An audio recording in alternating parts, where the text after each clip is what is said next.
ಒಂದು. ಬಸ್ಯ ನಾದಿನಿಗೆ ನಾನ್ ನಿನ್ನ ಕಿಸ್ ಮಾಡಿದೆ ನೀನು ಏನ ತೀಲಕೋತಿಯ. ನಾದಿನಿ ಇದೆ ನೀವು ಬ್ಯಾಂಕಾಕ್ಗೆ ಬಂದು ಏರ್ಪೋರ್ಟ್ ಅಷ್ಟೇ ನೋಡಕೊಂಡ ಹೋದ್ರಿ.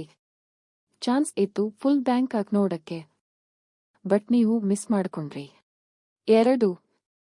ಹುಡುಗಿ ಅಕಸ್ಮಾತ್ ನಾನ್ ಮನೆಗೆ ಒಬ್ಬ ಹುಡುಗನ ಕರ್ಕೊಂಡು ಬಂದ್ರೆ ನೀ ಏನ್ ತಿಳ್ಕೋತೀಯ. ಗಿಳಿ ನಿನ್ ಗಂಡ ಅಂತ. ಹುಡುಗಿ ಇಬ್ಬರು ಬಂದ್ರೆ ಗಿಳಿ ನಿನ್ನ ಗಂಡ ಮತ್ತು ಫ್ರೆಂಡ್ ಅಂತ. ಹುಡುಗಿ 3 ಜನ ಹುಡುಗರ ಜೊತೆ ಬಂದ್ರೆ ಗಿಳಿ ನಿನ್ನ ಗಂಡ, ಗಂಡನ ಫ್ರೆಂಡ್ ಮತ್ತೆ ಅವರ ಫ್ರೆಂಡ್.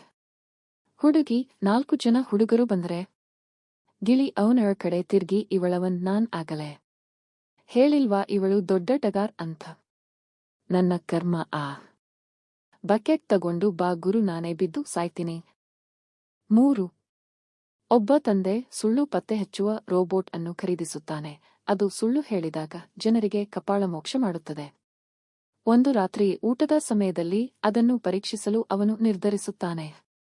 ಮೇಜಿನ ಬಳಿ ಅವನು ಆ ಮಧ್ಯಾಹ್ನ ಏನು ಮಾಡಿದನೆಂದು ತನ್ನ ಮಗನನ್ನು ಕೇಳುತ್ತಾನೆ. ನಾನು ಶಾಲೆಯ ಸ್ವಲ್ಪ ಕೆಲಸ ಮಾಡಿದ್ದೇನೆ ಎಂದು ಮಗ ಹೇಳುತ್ತಾನೆ.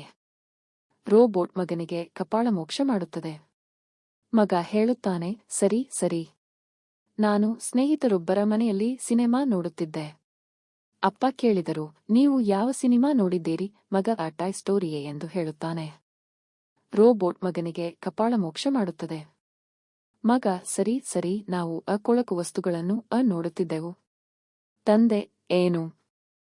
ನಿಮ್ಮ ವಯಸ್ಸಿನಲ್ಲಿ ನನಗೆ ಕೊಳಕು ವಸ್ತು ಎಂದರೇನು ಎಂದು ತಿಳಿದಿರಲಿಲ್ಲ. ರೋಬೋಟ್ ತಂದೆಗೆ ಕಪಾಳ ಮೋಕ್ಷ ಮಾಡುತ್ತದೆ.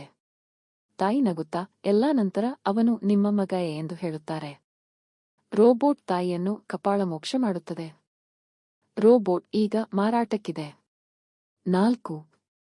ಗಾಲ್ಫ್ ಆಡುತ್ತಿದ್ದ ಮಹಿಳೆಯೊಬ್ಬಳು ಹತ್ತಿರದಲ್ಲಿದ್ದ ಒಬ್ಬ ವ್ಯಕ್ತಿಗೆ ಡಿಕ್ಕಿ ಹೊಡೆದಳು. ಅವನು ತನ್ನ ಕೈಗಳನ್ನು ಕಾಲುಗಳ ನಡುವೆ ಜೋಡಿಸಿದನು. ನೆಲದ ಮೇಲೆ ಬಿದ್ದು ನೋವಿನಿಂದ ಸುತ್ತಲೂ ಉರುಳಿತು. ಆಕೆ ಆತನ ಬಳಿಗೆ ಧಾವಿಸಿ ತಾನು ವೈದ್ಯಳಾಗಿರುವುದರಿಂದ ಆತನ ನೋವನ್ನು ನಿವಾರಿಸಲು ಮುಂದಾದಳು. ಆತ ಹಿಂಜರಿಕೆಯಿಂದ ಒಪ್ಪಿಕೊಂಡ. ಅವಳು ನಿಧಾನವಾಗಿ ಅವನ ಕೈಗಳನ್ನು ಎತ್ತಿಕೊಂಡಳು. ಅವನ ಪ್ಯಾಂಟ್ ಅನ್ನು ಹೊರತೆಗೆದು ಅವಳ ಕೈಗಳನ್ನು ಒಳಗೆ ಹಾಕಿದಳು. ಅವಳು ಅವನನ್ನು ಕೆಲವು ನಿಮಿಷಗಳ ಕಾಲ ಮೃದುವಾಗಿ ಮಸಾಜ್ ಮಾಡಿ ಕೇಳಿದಳು, ಅದು ಹೇಗೆ ಭಾಸವಾಗುತ್ತಿದೆ. ಅವರು ಉತ್ತರಿಸಿದರು, ತುಂಬಾ ಚೆನ್ನಾಗಿದೆ, ಆದರೆ ನನ್ನ ಹೆಬ್ಬೆರಳು ಮುರಿದಿದೆ ಎಂದು ನಾನು ಇನ್ನೂ ಭಾವಿಸುತ್ತೇನೆ.